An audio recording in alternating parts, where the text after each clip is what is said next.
전류에 의한 자기작용이죠.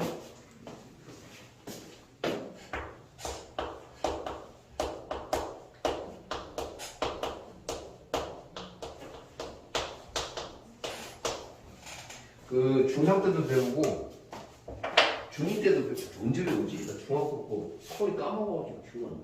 근데 고1 때는 나와라. 100%잘 배우더라. 그 원래 전류가 흐르면 이렇게 해서 도선이에요, 도선. 도선이 있는데 이 도선에서 전류가 흐르면 이 I가 전류인 거 알아요? I가 전류. 전류가 이제 위로 이렇게 흐른다고 할게요. I 방향, 이 방향인데. 처음에 뗐던 게 이거예요. 엄지가 전류. 안 했어? 했지? 엄지가 전류. 그래서 이걸 똑같이 쓰면 되는데 엄지가 전류. 반드시 오른손으로 하세요. 네 손가락이 자기장입니다. 네 손가락이 자기장. 그래서 지금 이렇게 했으니까 이렇게 잡으면 얘를 잡는다고 생각해야 되니까 이렇게 잡아야 돼요. 이 네 손가락이. 네 손가락이 감싸지면 이렇게 들어가서 이렇게 나오죠. 그래서 자기장을 이렇게 표현할 수 있습니다. 그 자기장 방향은 반시계 방향이죠. 보니까 아시겠죠?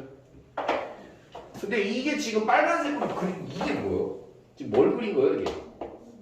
여기 뭐냐면 자기 역선을 그린 거예요. 지금 이게 자기력선을 그린 거거든요. 자기력선은 뭐냐면 자기장의 방향이 있죠. 자기장의 방향을 이은선이에요. 이은선이죠. 이은선. 자기장의 방향을 이은선이다. 뭔 말이냐면 원래 자기장은 볼게요.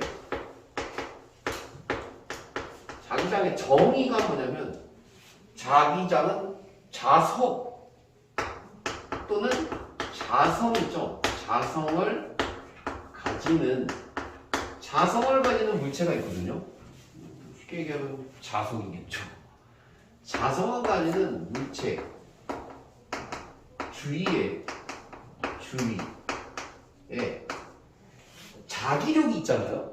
맞죠? 자기력이 생겨요. 자성을 가지는 물체 주위에 자기력이 있는데 그 자기력이 작용하는 공간이 있어요. 그 공간을 자기장이라고 하거든요. 그리고 자성을 가지는 물체는 이렇게 해볼게요. 여기 자성을 가지는 물체. 자석이에요. NV고요. S이죠. 그럼 얘 주위에 자기력이 작용하는 공간이 있어요. 철가루를 뿌리면 철가루가 달라붙잖아요. 왜? 자기력이 작용하는 공간이 있으니까요. 공간이. 그래서 그 표현을 자기력선으로 하는데 할 때 N에서 나가서 S를 이렇게 표현하거든요. N에서 나가서 S를 이렇게 표현할 수 있어요. N에서 나가서 S를 표현하고 N에서 나가서 S를 이렇게 표현하면 자기력선을 그린 거예요. 그래서 자기랑 공간을 이렇게 그렸고 여기 만약에 이 지점에서 자기장의 방향이 어디냐? 그러면 접선을 그리면 되거든요. 이렇게. 이 방향입니다. 이렇게 얘기하면 돼요. 만약에 여기서 어디냐? 그러면은 요 방향이죠. 여기서는 어디냐? 여기 요 방향이죠.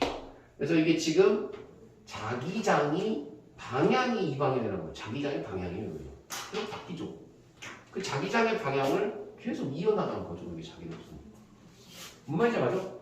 그 원래는 자석을 가지는 물체 주위에만 자기장이 생기는 게 맞다고 생각을 했지. 원래는. 그런데 뭐지? 이 자기력선은 도선 주위에도 지금 그리고 있다는 얘기는 도선 주위에도 자기장이 생긴다는 얘기죠. 이해가죠? 자석 주위에만 자기장이 생기는 줄 알았더니 도선 주위에도 자기장이 생기죠. 이거 생각하는 거예요.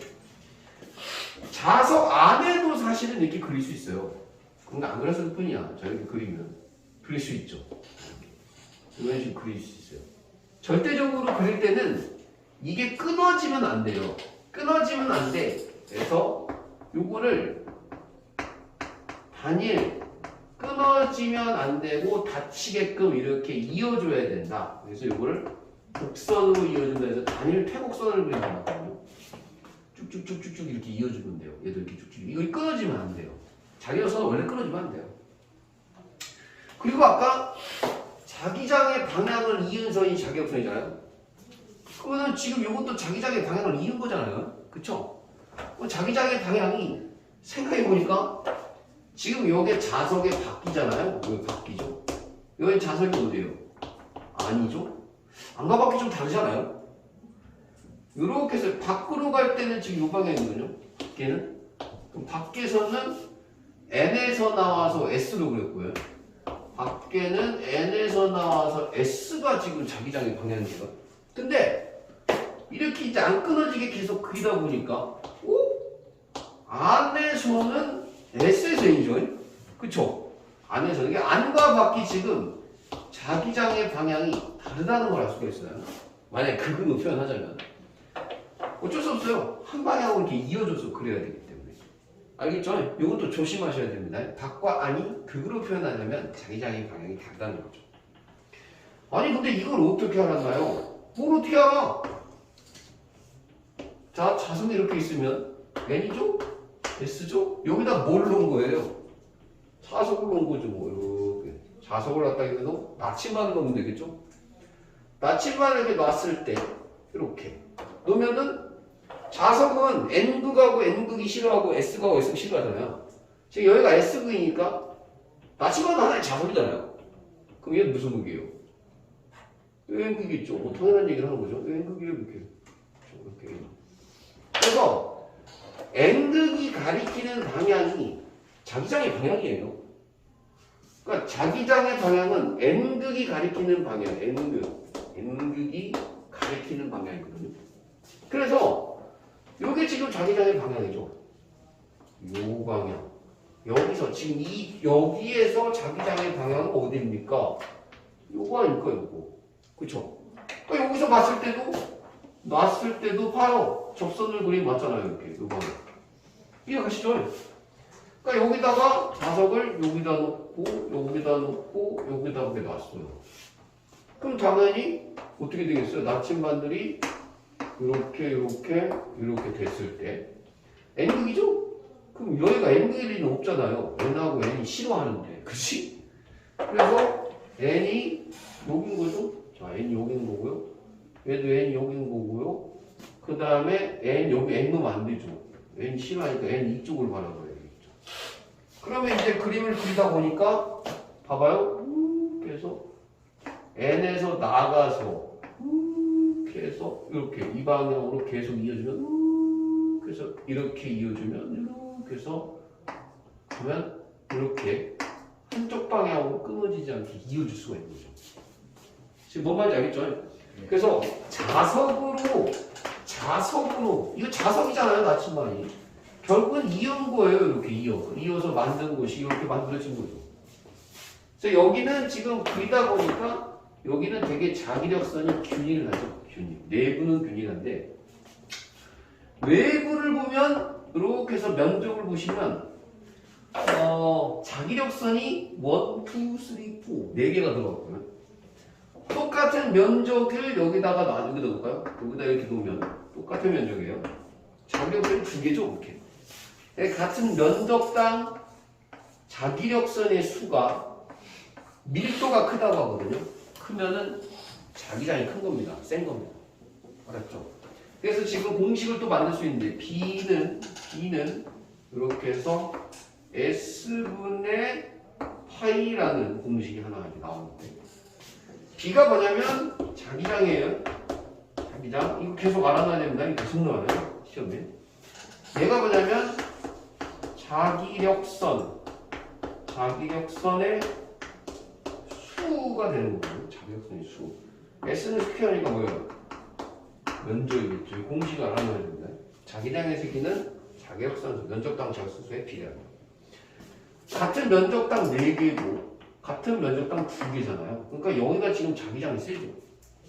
그래서 철가루를 뿌렸을 때 왜 여기에 많이 달라붙냐? 자기장이 있어도 그래요. 못 맞아야겠죠? 자기장이 센 거고. 만약에 굳이 어렵다 그러면 이거 파이라고 하니까 파이는 뭐 병신 이렇게 외워도 상관없습니다. 똑같은 식이잖아요. 됐죠? 외우시고요. 그 다음에 자력선 수가 좀 마음에, 이게 자력선 수라고 교재에 안 나오는 경우가 많은데, 얘는 다른 말로 자기 선속이라고 하거든요. 자기 선속이 더 많이 나오거든요. 자기력선 수가 자기 선속이에요. 알았죠? 이것도 알아두시면 되겠습니다. 그래서 지금 요걸 다시 쓰면 자기력선의 수의 단위가, 면적은 이거 써요. 면적은 미터 제곱. 예.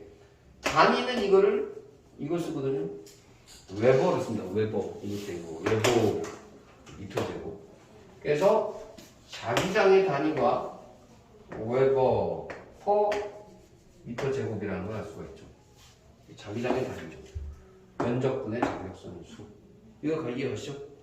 그리고 이제 이게 그 유명한, 요거 쓰기 귀찮으면 하나를 이렇게 쓰면 되는데, 막 존나 비싼 자동차이고 테슬라가 되는 겁니다. 테슬라가 자기장의 단위죠. 알겠죠? 그래서 기본적으로 이제 단위하고 기호 정도 말고 들어가지 않겠냐 이거죠.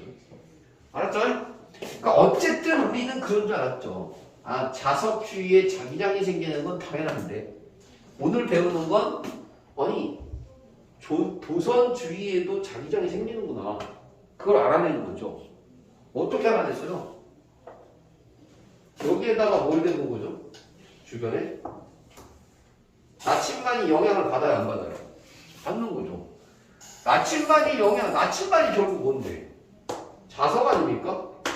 근데 자석에 영향을 주는 건 자석뿐이라고 생각을 했던 찰나, 도선 주위에도 자석을 댔더니 자석이 돌아간다 이거지. 그래서 도선 주위에도 자기장이 발생한다는 걸 알아냈죠. 렌츠라는 사람이. 막 강의하다가 나침반을 딱 끼고 강의를 하는데, 이거 들어가고 있는데, 나침반이 원래 어딜 가르쳐야 돼요? N급이 북쪽을 가르쳐야 되잖아. 북쪽을 안 가르치고 자꾸 이상한 데로 가는 거야. 내가 이렇게 돌아다니면은 N급이 딴 데를 막 가르치는 거야. 그래서 알고 봤더니 그 교수가 그 강의실 있잖아요. 대학 강의실이 밑에 송전선이 졸라 큰 게 지나가고 있었던 거죠. 그 송전선의 영향을 받으면서 나침반이 돌아갔던 거예요. 뭐지? 그걸 연구하다가 송전선에 전류가 흐르는데 전류가 자기장을 발생시키나? 그걸 알아낸 거죠. 이해가요? 자기 집 주변이 송전선이 흐르는 데가 있나? 사실은 이렇게 해서 송전선에는 엄청나게 강한 고압 송전이 되고 있죠. 근데 전류가 이렇게 흘러가면요, 진짜 너희 눈에 보이진 않겠지만 일단 잡아는 볼게요. 전류가 이렇게 흐르잖아요. 엄지가 돌잖아. 이렇게 잡은 다음에 이렇게 돌리면 되는데, 그럼 결국에는 요런 자기장이 지금 생기고 있을 거예요. 실제로 송전선에 이렇게 생기고 있을 거예요. 이렇게 생기고 있을 거예요. 웅웅 생기고 있단 말이죠. 근데 요 밑에 사람들이 이제 송전선 밑으로 지나다니고 있어요. 이렇게.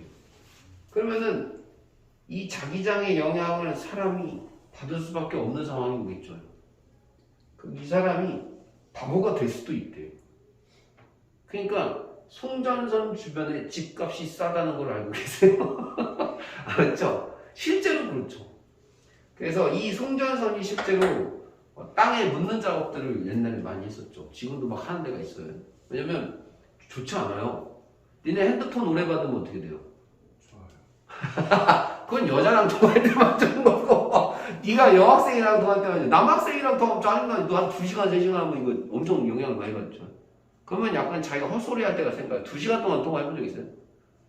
그럼 약간 정신 멘탈 나갈고, 그럼 이거 뜨거워지면서 전자파의 영향 엄청 많이 받는 거예요. 자기가 무슨 소리 하는지 모를 수도 있어요. 뇌파에 영향을 준다는 얘기죠, 실제. 그러니까 자석 주위의 자기장만 영향을 주. 자석 주변에 있으면 니네 좋지 않다. 알겠죠? 니네 원자 크게 보면은 좀 약간 그 자세하게 더 들어가면 니네 몸속에는 원자의 배열에 영향을 줄 수 있어요. 그럼 좋지 않죠. 자연적으로 내리는 게 좋지. 그러니까 연구 결과들이 그런 게 있지. 도시에 사는 사람보다는 자연에 사는 사람들이 전자파의 영향을 덜 받을 거 아니에요. 그래서 더 오래 산다 이런 연구 결과들이 상당히 많죠.